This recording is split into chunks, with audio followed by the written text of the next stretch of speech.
The purpose of this video is to provide my thoughts on the Panther tank by CADA. It says that the tank is 1:35 scale, and of course it's a brick model, so it's not going to be exact. However, I did measure it with various scale rulers I have, and I think it's pretty close. This tank kit is made in China, and the brick quality is fairly good.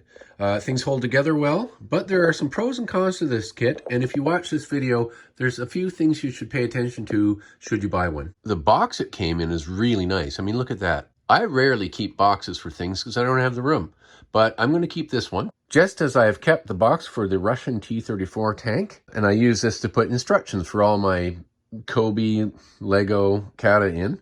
Just lovely box. Inside the box were two sub boxes. This is one of them. And inside those boxes were your typical clear plastic bags with all the parts in them. Given that the tank is radio controlled, it comes with this cable that you plug into the tank very simply and charge it up. So you charge the tank directly from any USB port. The instruction booklet looks nice. Here's some instructions on the remote control. However, I'll discuss in this video some of the issues I've had with the building of this tank, and most of them involve the instructions. The kit was complete. There were no missing parts. There were some extra parts, and as you can see, I put them right on there so that I could distinguish this controller from the controller from my T-34 tank. And speaking of both tanks, I was very delighted to find out that they bind to the electronics differently.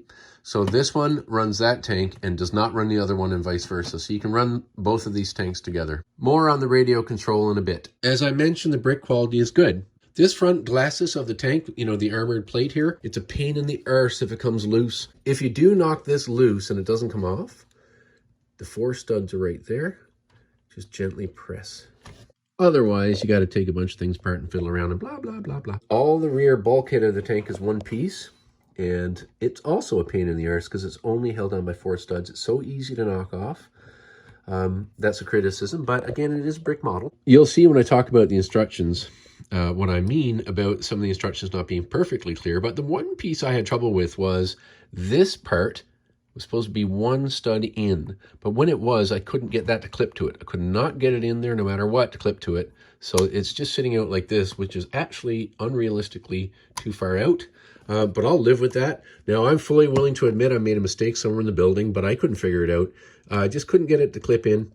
I don't know if they sent a piece that is shaped wrong. I don't know what it is, but that's the only thing I couldn't complete. If you look at my T-34 videos on my YouTube channel here, you'll find that there were some pieces that, while they did fit, they would just fall off if you breathed on them, so I modified them a bit. The turret sides were a challenge to put together. You know, just getting them on there and all that was an exercise in frustration. However, if you have some patience, just take a deep breath, have a cup of tea, and no problem at all. Now, this tank comes with stickers. I hate stickers. I don't like stickers. But I put this one on here and the cross over here too. And I just put these 2 on here for some detail. Otherwise, there's supposed to be stripe stickers here and a few elsewhere. Stickers that show bolts and things over these wheels. And make the wheels look a little more concave. But some of the wheels do not move when the tank moves, just by nature of the suspension of this. They're not all sprung, of course. And so it's more obvious, I would think, if there were more detail on here to see that one of these maybe here and there is not moving. So that, plus the fact I don't like stickers, and I just left them off. So yeah, that's as many stickers as I was willing to go with. I just don't like stickers. I mean, these Kobe tanks, pad printed. All this stuff here is pad printed. Really like the pad printing, people. Is that a deal breaker for this tank? No. It makes up for all of that in fun. I mean, the thing moves. And of course, the main gun elevates. These are a bit loose, so like it's very easy to bend that. One weird little oddity for this one is with this tank, I press the button once. I press the button once and it starts. Here, I press that to start. I see the light blinking. I press this, nothing happens. Often I have to press it like 3 times before it works. I don't know why, but it always will come on and work, but rarely when I press it once. So that's strange. Now, this remote control is only stop and start. It's not a fine control like you'd find in an expensive radio control model, but it is a brick model, so I'll live with that. The one difficulty with it being start, stop with it like that is centering the gun. Look, ooh, I did it faster than normal that time. Usually it's back and forth, and see, look, if I go here, and I come back and try to stop it center, There you go. One nice detail feature is the bracket that holds the main gun for when the tank is being transported. But whatever you do, don't forget to leave it there when you're using the radio control.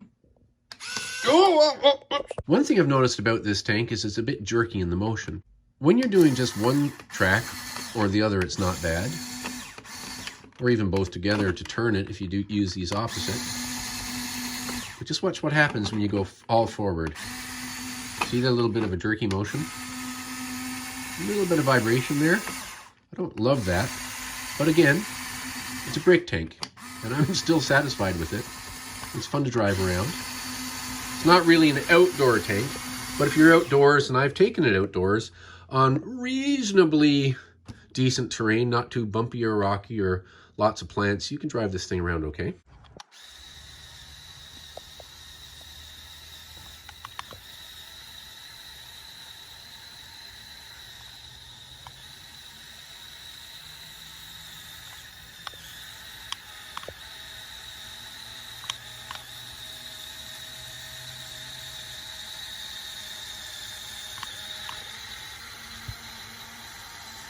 I do find that the CADA Soviet T-34 tank does run smoother. It is a smoother runner. If you like building with Lego Technic, the first part of building this tank will be right up your alley. Most of my building has not been with Technic kind of parts, so beware the difference between the top one and the bottom one and the ends there. I used the top one earlier in the structure when I should have used the bottom one, and when I needed this piece, I had to go and take a bunch of things apart. One thing I wish is that in the manual, the colors were more true to the actual colors, because this color and this color and this color is not anywhere near the same. It becomes apparent when you look at this, right? One is gray and one is not gray. With my eyesight, some of the colors I have a hard time distinguishing when I'm looking at the instructions. There seems to be, for the part, a whole lot more cable than shown there. I've gone back through the instructions to make sure I haven't missed something, but there is a lot of cable. The fold instructions were nowhere near adequate, and there was hardly the room. Getting this piece in there is easy, okay? It goes into that, goes in there. The problem is, then when you put these pieces on, it won't fit. It's in there correctly according to instructions. I've done it 3 times now. I cannot get that to clip in there without popping all this off and dropping that down. It all falls apart when I try to clip it in. And if I take it all apart and then clip it in first, the pieces don't fit on. I don't think I'm doing anything wrong. I've gone through the instructions back and forth. Now the issue is this corner piece, I only have the dark gray. There's nowhere else are the corner pieces that are not dark gray. Either they're missing or they gave dark gray by mistake, or I've used black where dark gray should be earlier, because sometimes you can't tell the difference in the color. So I'll go back through the instructions and try to find it, and we'll see. No, I went back through everything. So there are these sort of elbowy pieces. There's no black ones. It does call for black. I'll use the gray right now and hope we're not missing any. If so, if I find we're missing some, then I have to dig in the Lego bin. If not, then they've just given extra gray ones, and there's a mistake in the manual here. Well, we'll see. It turns out that the manual had the elbow brick color wrong. So I spent a lot of time going back and forth and then trying to find the part and seeing where I went wrong. So after seeing this, now you can save yourself that bother. Another black one. There is no black one. Again, I'm in a spot where it calls for this brick. There's no black ones left. This is the only gray one left. So I'm wondering if it has to be this gray one. Nope, don't bother looking. They're just shown wrong in the manual. Trying to fit all the huge long, I mean they're like that long cables in here, and having it come together, it just pops apart. And now, like, frustrating. At one point, I was actually tempted to cut a whole length out of the wire and solder it back together. But in the end, you just got to fold it wherever you can, fit it wherever you can. The fold instructions in the instruction manual don't quite cover it properly. So what I wound up doing was using a tiny jeweler's screwdriver and just poking wire in anywhere I could where there wasn't a moving part. Because of human nature, once you're past the frustrating part, then it's all quickly forgotten. So I thought that this would be a good time to test the tank. I charged it overnight. And that mechanism works.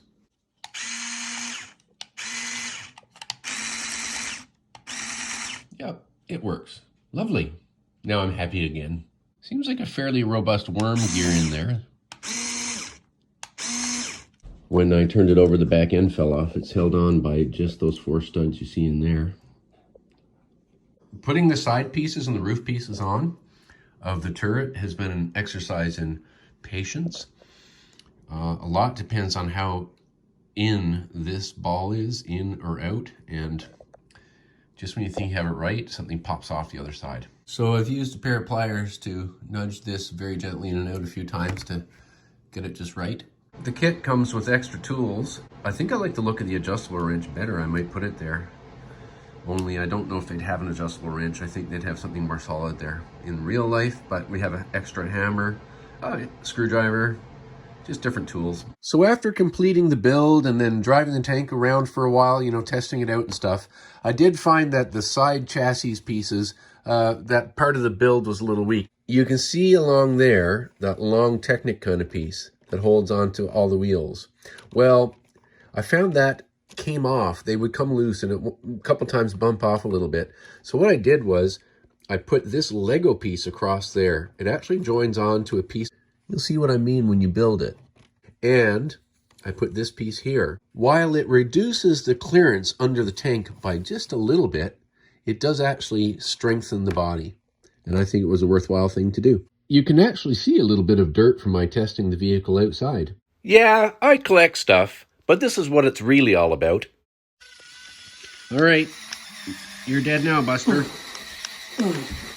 Oh, I gotta escape. This tank is too powerful for me. You're a level 10 tank. I'm a level 25 tank. Oh, I have to escape. That tank is too powerful. Too powerful for me. Oh, no. Oh, I'll be disabled. And the monster dog ran through. Oh, my goodness. I'm escaping. Ah! So in conclusion, I guess all in all, you know, I'm glad I bought it. A bit pricey. The only way I could find to purchase it was directly on CADA's website. It comes from China. There was no problem. It was a couple weeks of shipping. They don't charge for shipping, but I was dinged with import and duty fees bringing it into Canada. So it wound up being a somewhat pricey tank. But like I said, it drives and that delights me. So would I buy it again? Yes, I would. If you buy this for a 13-year-old and or inexperienced builder, you might have some troubles. They might get frustrated with the build. Just help them out with it. Pay attention to the things I mentioned in this video. Have some patience and it'll all work out. I hope you have found this video useful and enjoyable. And if so, please subscribe. But more importantly, please share it with others so that we can support and build our hobby.